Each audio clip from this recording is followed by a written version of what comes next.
નમસ્કાર મિત્રો, આજના આ વિડીયોમાં આપણે જોવાના છીએ તારીખ 31 જુલાઈ 2024ના દિવસે આજે વરસાદ કેવો પડી શકે છે, ઉપરાંત કયા કયા વિસ્તારોમાં આજે વરસાદ જોવા મળી શકે છે તેની સંપૂર્ણ માહિતી મેળવવાના છીએ। તેથી વિડીયોમાં અંત સુધી બન્યા રહેજો અને ચેનલમાં નવા હોય તો ખાસ મિત્રો ચેનલને સબસ્ક્રાઈબ કરવાનું ભૂલતા નહીં। સૌપ્રથમ મિત્રો વાત કરીએ વરસાદની, તો કયા કયા વિસ્તારોમાં વહેલી સવારે વરસાદ જોવા મળી શકે છે। તો મિત્રો વહેલી સવારે કોઈ ખાસ વરસાદની સંભાવના નથી। આપણે ઉત્તરમાં વાત કરીએ તો પાલનપુરની અંદર, ત્યારબાદ અહીં દાહોદમાં વરસાદ જોવા મળી શકે છે। દક્ષિણમાં વાત કરીએ તો સુરત અને વલસાડના જે બંને આપણા છે એમાં વરસાદ જોવા મળી શકે છે। ત્યારબાદ વાત કરીએ જો વરસાદ છે ત્યારે મુંબઈ સાઈડ અને જે આપણો દરિયા કિનારો છે એ દરિયામાં અત્યારે વરસાદ જોવા મળી રહ્યો છે, જેના કારણે જે એરિયા છે આપણા દરિયા નજીકના એમાં વરસાદ જોવા મળી શકે છે। ત્યારબાદ વાત કરીએ વરસાદ ક્યાં ક્યાં બીજે જોવા મળી શકે છે, તો ઉનાની અંદર વરસાદ જોવા મળી શકે છે વહેલી સવારે, અને ત્યારબાદ નલિયાની અંદર પણ વરસાદ જોવા મળી શકે છે।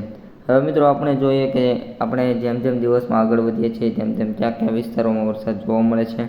આપણે જોઈએ 10 વાગ્યા સુધીમાં, તો 11 વાગ્યા સુધીમાં ઘણા બધા વિસ્તારોમાં છૂટાછવાયા છાંટાના વરસાદ પડી શકે છે। જેમાં વાત કરીએ કયા કયા વિસ્તારોમાં વરસાદ પડશે, તો સૌપ્રથમ સૌરાષ્ટ્ર વિસ્તારથી શરૂ કરીએ તો સૌરાષ્ટ્રમાં વાત કરીએ તો મિત્રો ઉના છે, ત્યારબાદ વેરાવળ છે, જૂનાગઢ, પોરબંદર, ભાનવડ, અમરેલી આ બધા વિસ્તારમાં વરસાદ પડી શકે છે। સાથે સાથે અલંગમાં પણ વરસાદ પડી શકે છે।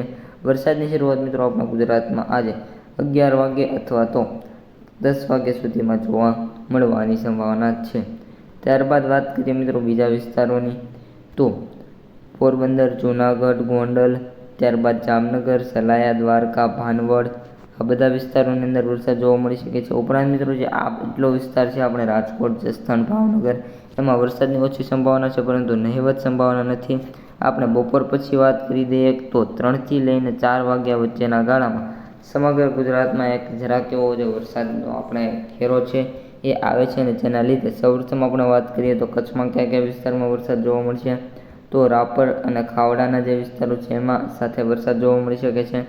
ત્યારબાદ વાત કરીએ તો થરાદ, રાધનપુર, પાલનપુર, મહેસાણા આ બધા વિસ્તારોમાં પણ વરસાદ જોવા મળી જશે। ત્યારબાદ ડુંગરપુર, હિંમતનગર, અમદાવાદ, વિરમગામ, લુણાવાડા, કુડા, રાધનપુર આ બધા વિસ્તારોમાં વરસાદ જોવા મળી શકે છે। સાથે સાથે વાત કરીએ તો ધોળકા, નડિયાદ, ત્યારબાદ ગોધરા, દાહોદ, ત્યારબાદ અલરીપુર, બોડેલી, વડોદરા આ બધા વિસ્તારોમાં મિત્રો વરસાદ જોવા મળી જવાની સંભાવના છે। ત્યારબાદ વાત કરીએ બીજા વિસ્તારોમાં ક્યાં વરસાદ જોવા મળી શકે છે, તો કે સુરત છે, ભરૂચ છે, રાજપીપળા છે, નવપુર છે, વ્યારા છે, નર્મદા છે, ત્યારબાદ વાત કરીએ તો બરવાલી છે। હવે મિત્રો જે આપણે નામ લીધા છે ત્યારે આ બધા વિસ્તારોમાં 100% વરસાદ પડે એની સંભાવના નથી, પરંતુ નાનો મોટો છૂટો છવાયો છાંટો 25% જેટલા વિસ્તારોમાં વરસાદ જોવા મળી શકે છે। હવે વાત કરીએ આપણે સૌરાષ્ટ્ર વિસ્તારની, તો સૌરાષ્ટ્ર વિસ્તારમાં જૂનાગઢ, અમરેલી, ભાવનગર, અલંગ, મહુવા, પોરબંદર, ભાનવડ, દ્વારકા, સલાયા, રાજકોટ, ગોંડલ, જસદણ આ બધા વિસ્તારોમાં સમગ્ર સૌરાષ્ટ્ર પણ આપણે કહી શકીએ છીએ।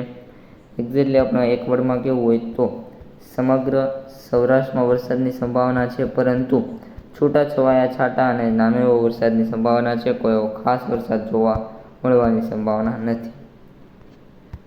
વાત કરીએ હવે આપણે એન્ડ ઓફ ધ ડે વરસાદ કેવો જોવા મળી શકે છે, તો 5 થી લઈને 6ના જે ગાળો છે એમાં વરસાદની તીવ્રતા ઘટે છે, અને જે કચ્છ છે આ કચ્છ ઉપર વરસાદ હવે મિત્રો જોવા નહીં મળે, એટલે કે કચ્છમાં જે વરસાદની સંભાવના છે રોંઢે એ થોડીક ઓછી છે।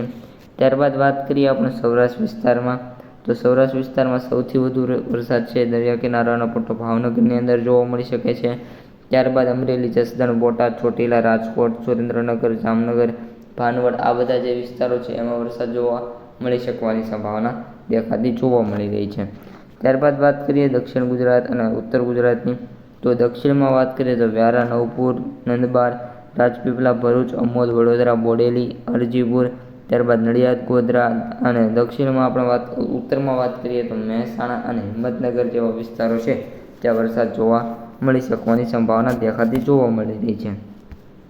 સિસ્ટમોની વાત કરીએ તો અત્યારે કોઈ ખાસ સિસ્ટમ આપણા ભારત ઉપર સક્રિય નથી, પરંતુ જે અહીં આપણે જે એક્ઝેક્ટલી ટીક માર્ક કર્યા છે આ બધા વિસ્તારોમાં વરસાદ જોવા સારી એવો મળતો હશે। હવે વાત કરી દઈએ એન્ડ ઓફ ધ ડે આપણે શું વરસાદની સંભાવના છે. તો એન્ડ ઓફ ધ ડે એટલે કે 12 વાગ્યા સુધીમાં 9 વાગે અમદાવાદમાં આપણે જ્યારે રાત્રે 9 વાગે વાત કરીએ ધોળકા અને અમદાવાદમાં સારો વરસાદ એટલે કે મીડિયમથી લઈને સારો વરસાદ જોવા મળી શકે છે.